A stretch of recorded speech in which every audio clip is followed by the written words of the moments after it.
Bienvenidos a esta cuarta sesión de este seminario sobre el mensaje de 1888 en español. Esta es la segunda parte de Herido en nuestra casa. Y para recordar, leamos lo que nos dice Zacarías capítulo 13, versículo 6. Y le preguntarán, ¿qué heridas son estas en tus manos? Y él le responderá, con ellas fui herido en casa de mis amigos. En 1888, Cristo fue herido en casa de sus amigos. Cristo fue herido en nuestra casa. No hay un mensaje que moleste tanto al enemigo como el mensaje presentado en Minneapolis, por medio de los pastores Alonzo Jones y Elliot Joseph Wagoner. Cuando Dios envía un mensaje especial a su pueblo, toda la confederación del mal está presente para impedir que esa verdad llegue a aquellos que deberían recibirla. Leamos el testimonio de profecía. ¿Por qué, hermanos de similar preciosa fe, no consideran que en todas las épocas, cuando el Señor ha enviado un mensaje especial a su pueblo, todos los poderes de la confederación del mal se han puesto a la obra para evitar que la verdad llegue a aquellos que deberían recibirla? El enemigo ha procurado de 1000 formas destruir el mensaje, y una de las formas en que ha tenido aparentemente demasiado éxito es destruyendo a los mensajeros. Este es un punto muy delicado y vamos a profundizar en ello. ¿De qué manera lo vamos a hacer? Vayamos a la experiencia del antiguo Israel. Leamos Deuteronomio capítulo 1, versículo 27. Todos a una voz murmuraron y se quejaron en sus tiendas y dijeron: El Señor debe aborrecernos, pues nos ha sacado de Egipto para ser asesinados en el desierto por estos amorreos. La murmuración es un terrible pecado. La mentira, los celos, la envidia, la burla, la maledicencia, los sobrenombres, son murmuraciones y son quejas. Este pecado destruye verdaderamente la vida espiritual de cualquier persona. Ahora, ¿será que esta experiencia se repitió en 1888? Por supuesto que sí. Tienen delante de ustedes una imagen del pastor George Burt Starr. Y él nos cuenta su experiencia. No la vamos a leer por cuestión de tiempo, pero sí quiero relatar lo que nos habla acerca de la murmuración en la conferencia. Se alquiló el sótano de un gran edificio y el pastor George Burt Starr estaba presente en la conferencia. Solo para recordar, este pastor fue compañero de Elena G. de White en Australia por alrededor de 10 años. Pero él estaba presente en la conferencia, él y su esposa. En ese sótano se había dividido en dos partes. Por un lado estaba él y su esposa, y por el otro lado se encontraban 4 o 5 delegados más para el Congreso. Y en una noche nos cuenta que después de que el pastor Alonzo Jones había predicado un mensaje poderosísimo, ellos quedaron profundamente impresionados, y cuando fueron a su cámara, se arrodillaron y oraron, y después se acostaron. Un momento después entraron sus compañeros de cuarto, los otros delegados del otro lado de la cortina, pero llegaron con un espíritu de burla, de mofa, riendo, hablando, imitando, ridiculizando la forma en cómo el pastor Jones había hecho su presentación esa noche y del contenido de su mensaje. Ahora, este mismo espíritu, por así decirlo, estaba en todo el campamento de Minneapolis. Y esto no pasó de largo delante de Dios, sino que le mostró a Elena G. de White lo acontecido. Veamos el testimonio de profecía. Esto lo encontramos en materiales de 1888 en las páginas 1138 y 1139. Nos dice: fui conducida por las habitaciones ocupadas por nuestros hermanos en aquella reunión, y oí aquello de lo que todos estarán terriblemente avergonzados, si no es en el juicio, cuando toda obra aparecerá en su verdadera luz. En las habitaciones había un testigo de cada comentario. Las bromas impías, las sátiras, el sarcasmo, las mofas. El Señor, Dios de los cielos, estaba disgustado con ustedes y con todos los que participaban de la algarabía, y en ese espíritu duro y vulgar se ejercía una influencia satánica. Algunas almas se perderán por ello. Qué terrible situación lo que estaba ocurriendo en Minneapolis. Elena G. de White lo llama también espíritu del fariseísmo, espíritu de murmuración. Y una de las cosas que murmuraban era que ponían en tela de juicio también y en duda el don profético de Elena G. de White. Ellos decían: esta anciana está siendo engañada por estos jóvenes, ya que ella apoyaba completamente el mensaje de justificación por la fe que ellos estaban presentando en ese congreso. Ella se vio obligada casi a marcharse de Minneapolis, como ya lo habíamos leído.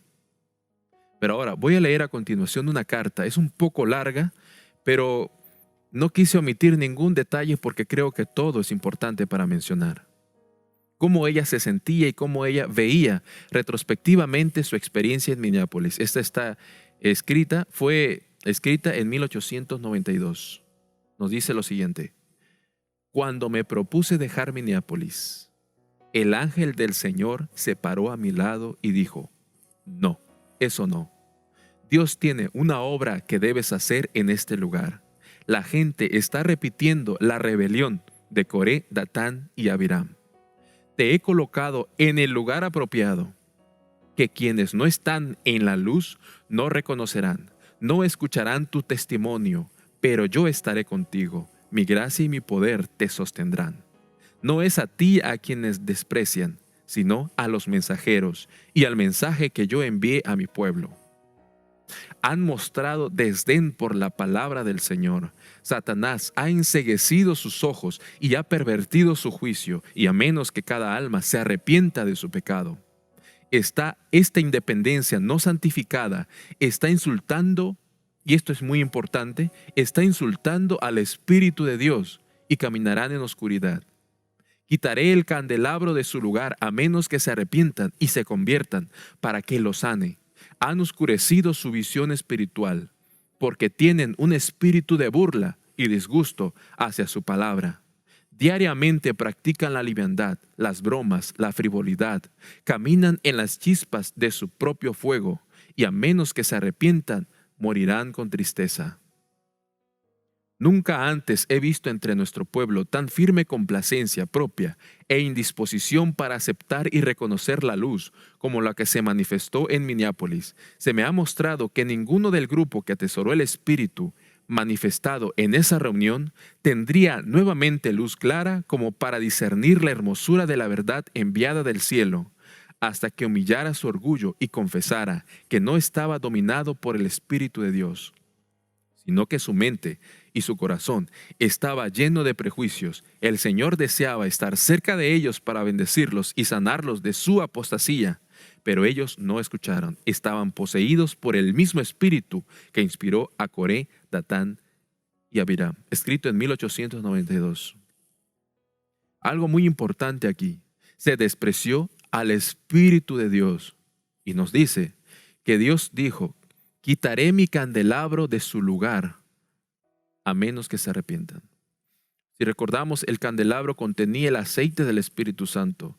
En 1888 Dios estaba dispuesto, de hecho, derramó los primeros aguaceros de la lluvia tardía, pero ese candelabro tuvo que ser retirado.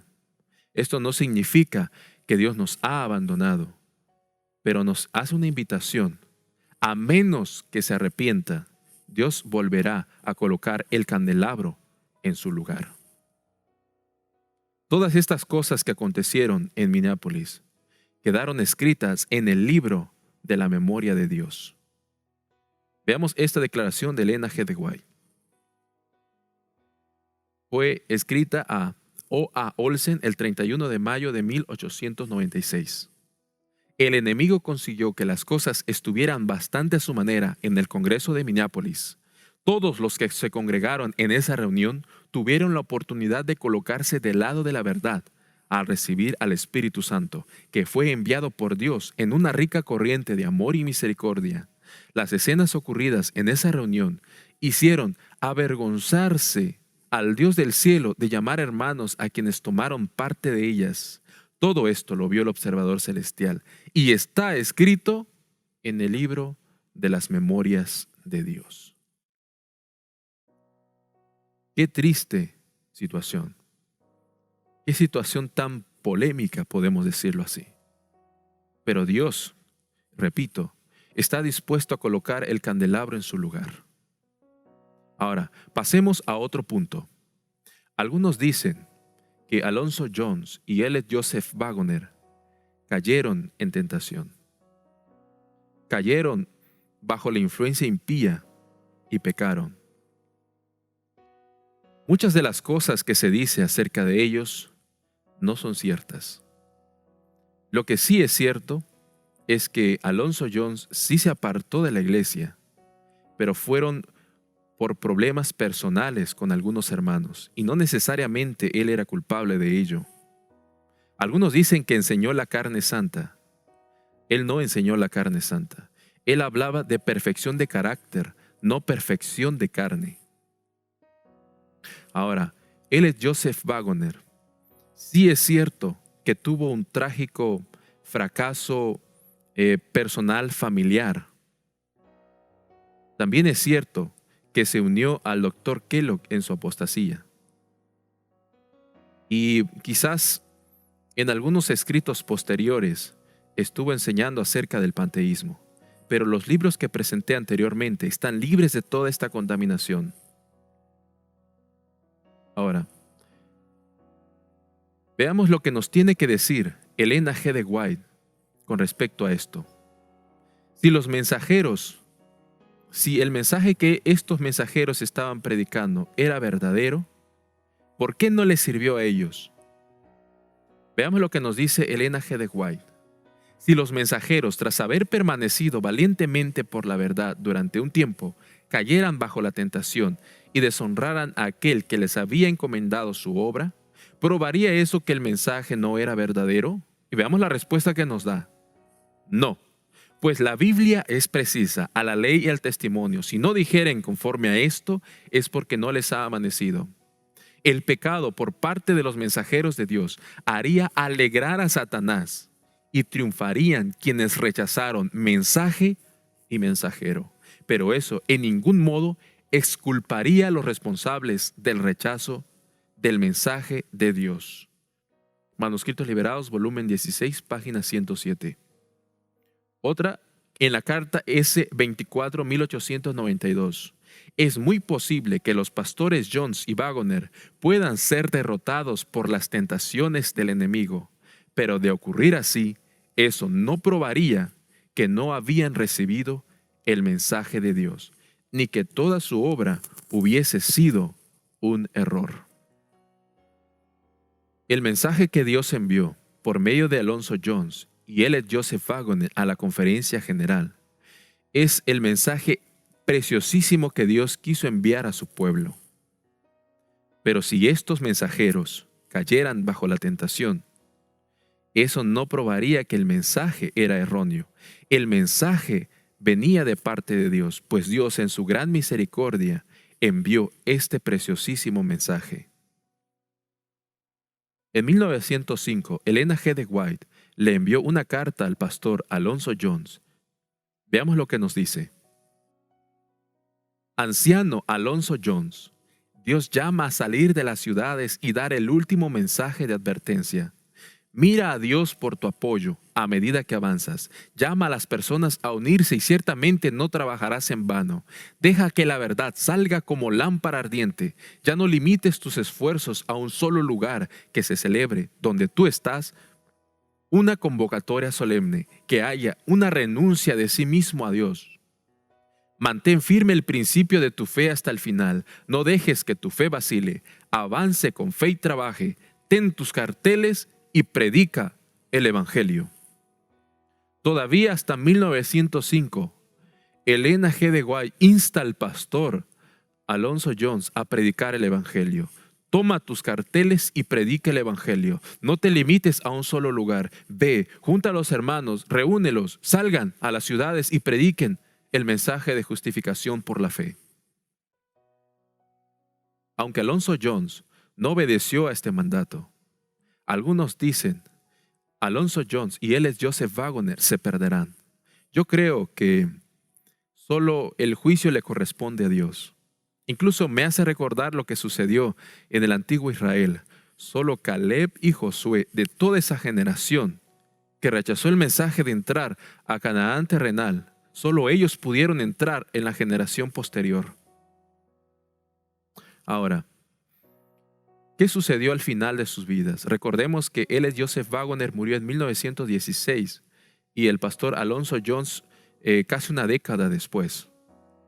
Pero veamos lo que nos registra en el libro del pastor Robert Whelan, en 1888, reexaminado en la página 161. Él nos habla de la última carta que se obtuvo información que escribió él, Joseph Waggoner, el 28 de mayo de 1916. Dice lo siguiente: no cuestiono, sino que reconozco plenamente la bondad superior de los hermanos en la denominación. Sería desagradecido si no reconociese la luz que Dios me dio. Nunca he podido comprender por qué me la ha concedido a mí, excepto al considerar la base sobre la cual Él otorga sus dones, no de acuerdo a los méritos, sino a la necesidad. Él es Joseph Waggoner, está diciendo aquí que él reconoce la superioridad de los hermanos de la denominación. Él dice que no entiende por qué Dios le dio esa luz, pero él entiende también que Dios da no por mérito, sino por necesidad. Estas palabras, aunque no fueron publicadas, pero son el último escrito que tenemos de él es Joseph Waggoner antes de morir. Ahora, ¿qué de Alonzo Jones? En el mismo libro, 1888, reexaminado, el pastor Robert Whelan, en la página 162, él nos relata que una de las últimas cartas que se tiene de Alonzo Jones antes de morir revela un espíritu humilde de completa confianza en el mensaje adventista del séptimo día y en el ministerio de Elena G. de White, del 12 de mayo de 1921. Dice que la enfermera o enfermero que lo atendió en Battle Creek, en su lecho de muerte, nos manifestó personalmente su certeza de que Jones murió como un auténtico cristiano. Ahora bien, las heridas que fueron recibidas en Minneapolis, aunque de cierta manera fueron recibidas por los pastores Alonzo Jones y él es Joseph Waggoner y Elena G. de White, las heridas las recibió Cristo. Más allá de las personalidades que participan, personalidades humanas que participan en estos relatos, el principal herido de todo esto fue Cristo. Veamos de qué manera nos ayuda a entender mejor el espíritu de profecía. En el boletín de 1893, en la página 184, nos dice: deberíamos ser los últimos en el mundo en ceder en el más mínimo grado al espíritu de persecución contra aquellos que están llevando el mensaje de Dios al mundo. Lo que se ha manifestado entre nosotros desde el encuentro de Minneapolis es la peor clase de espíritu anticristiano. Algún día se lo verá en su verdadera magnitud, con todo el peso de horror resultante. Carta 019-1892. ¿Soportará el mensajero del Señor la presión ejercida contra él? Si es así, es porque el Señor le ordena permanecer en la fuerza que le da y vindicar la verdad que Dios le envía. Ahora veamos estas dos declaraciones muy importantes. Dios me ha permitido tener una luz de cuál es su espíritu y por lo tanto la acepto. Y no osaré levantar mi mano contra estos hombres. ¿Por qué? Porque lo haría contra Jesucristo, quien es reconocido en sus mensajeros. Porque acusar y criticar a los que Dios está empleando es acusar y criticar al Señor que los envió. Estas declaraciones que voy a leer a continuación nos ayudan a comprender mejor lo que sucedió, más allá de las personalidades. Realmente, Cristo fue crucificado otra vez en la persona del Espíritu Santo. Veamos las declaraciones.